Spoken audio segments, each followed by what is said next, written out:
Alright, what's going on, everyone? Welcome back to the NASCAR Nick YouTube channel, and today's episode is actually going to be pretty special. This is going to be a video that is going to follow up my video on why is NASCAR losing fans. I've gotten a ton of comments, nearly 1,000 comments on that video, tens of thousands of views. I never thought the video would get any type of traction at all, and here we are almost at 100,000 views. It's crazy.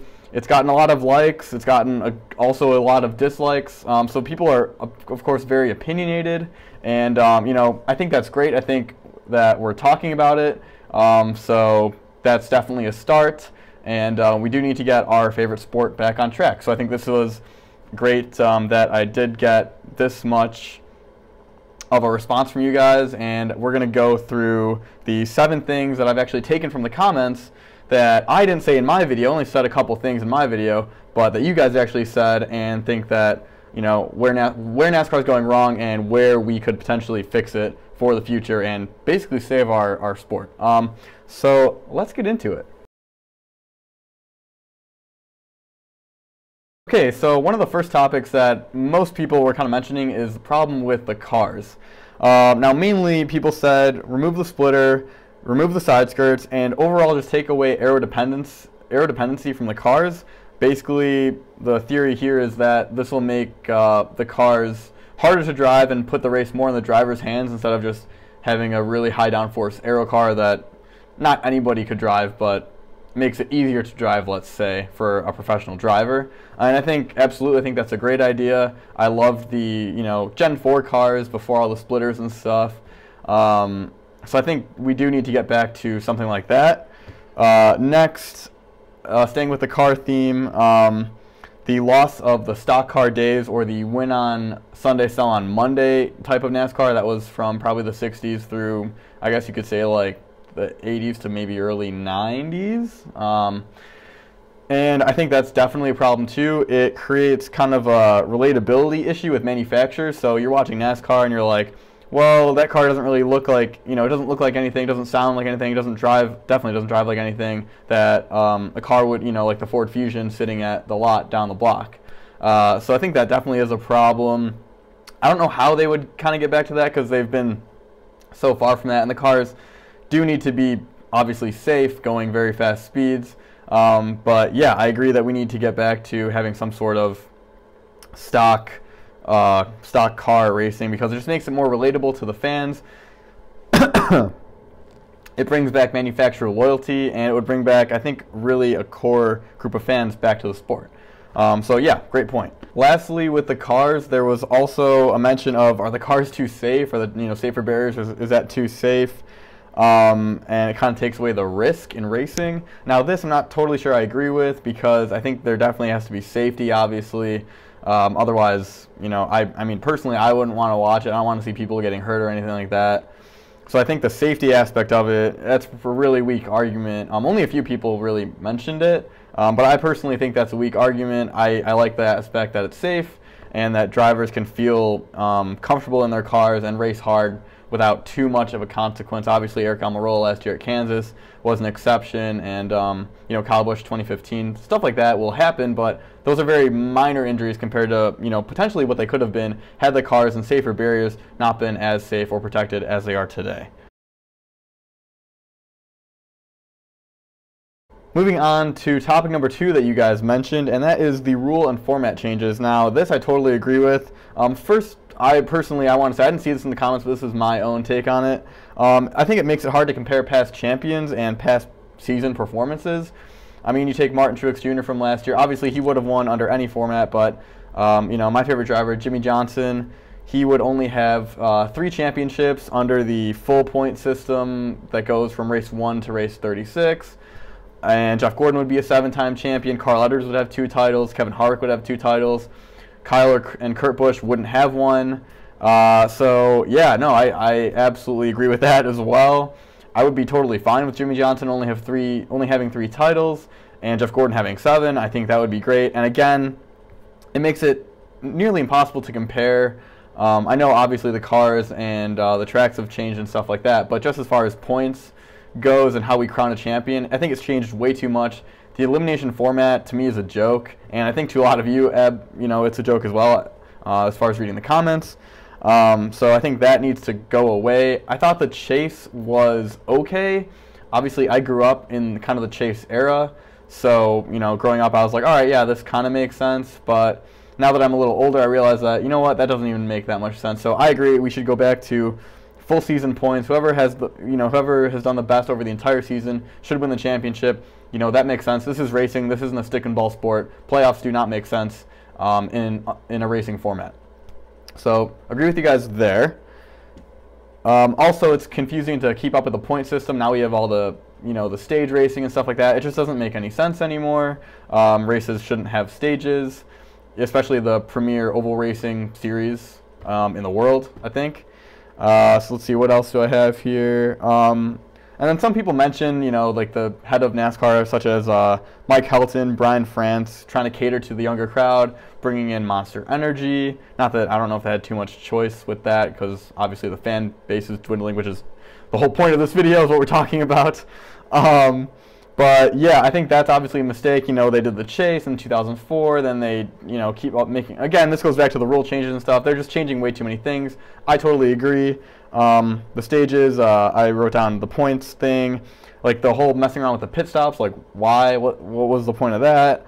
I guess, they said for safety, but, whatever. And, yeah, the car rules, just, like Kevin Harvick a couple weeks, in Las Vegas with the roof thing happening. They got to let teams have a little more flexibility and a little more innovation. And again, that goes back to the stock cars and stuff. It all kind of ties in, but it's slightly different. You know what I mean.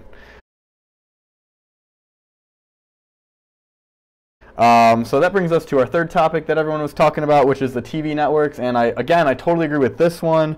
There's way too many commercials, and I think there's little value for money for people, especially because, you pay for cable, couple $100, $100, I don't know how much it is, maybe $100, $200 a month or whatever, and you watch commercials half the time, or 60% of the time, or 75% of the time, and they'll go to commercial break with like less than 10 laps to go in some races. It's absolutely ridiculous.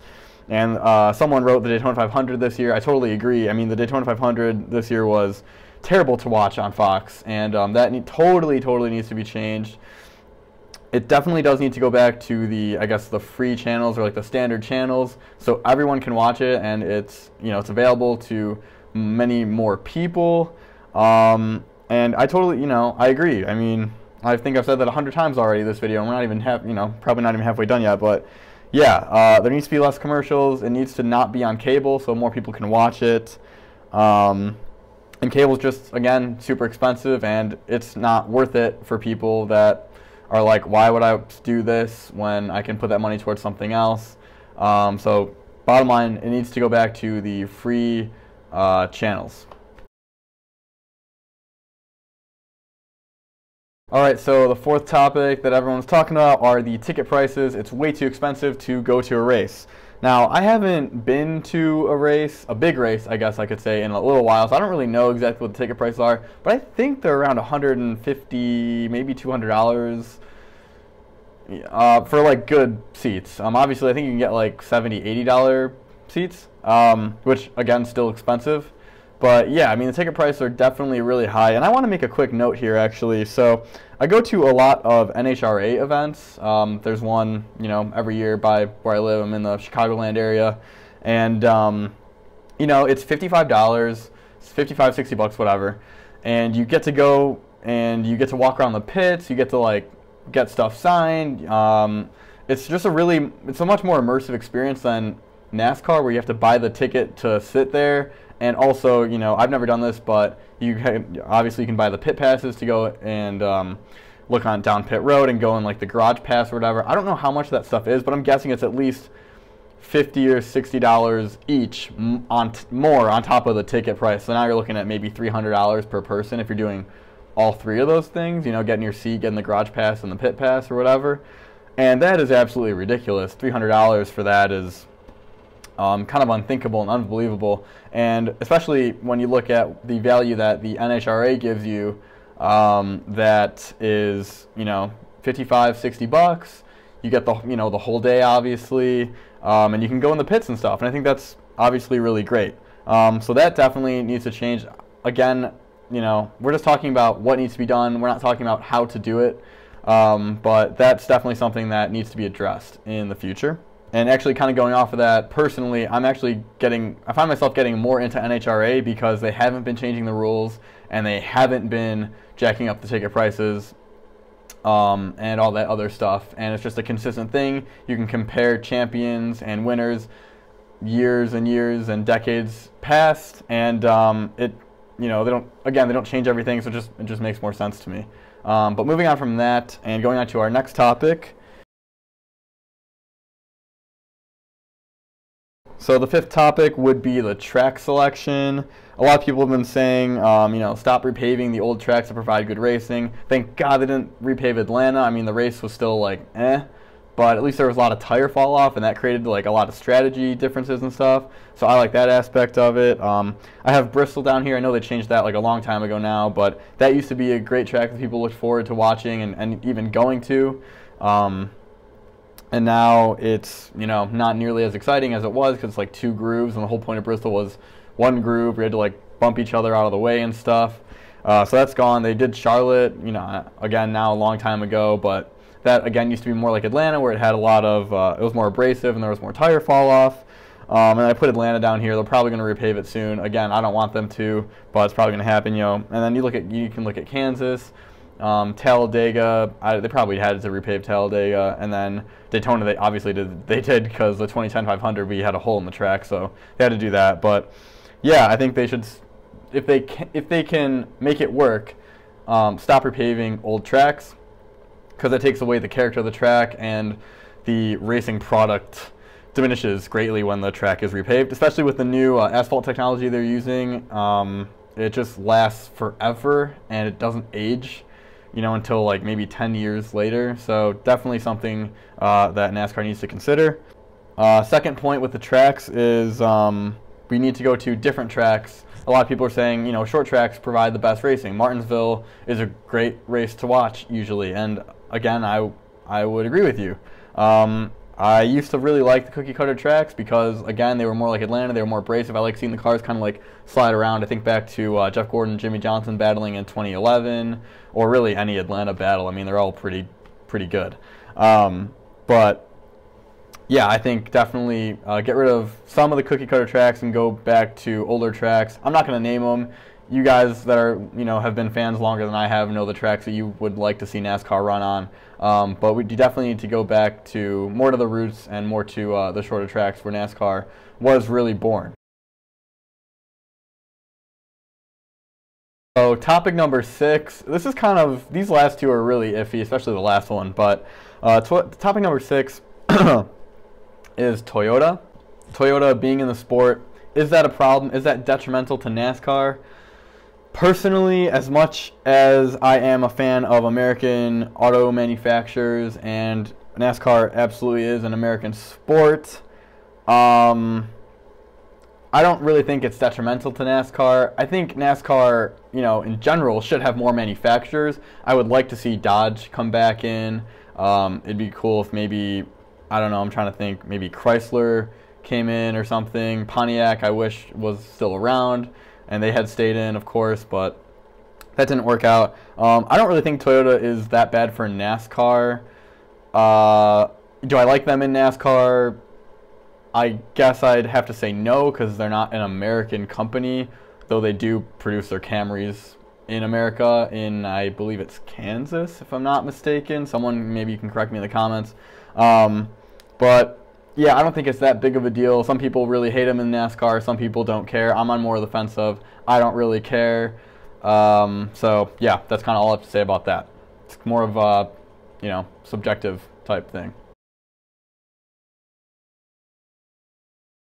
So the last topic number 7, is the banning of the Confederate flag at some tracks. Now I know obviously a lot of NASCAR fans are from the South, and that is a very prominent and I guess proud display of Southern, just being Southern, I guess. I don't think banning the flag, I think that's more of just a changing times in general in like the world. I don't think banning the flag is NASCAR trying to, go after a certain demographic of their fans. I think that's kind of crazy to even think about. Like, why would they do that? So again, I think that's a pretty tricky topic, so I really don't want to get into that too much.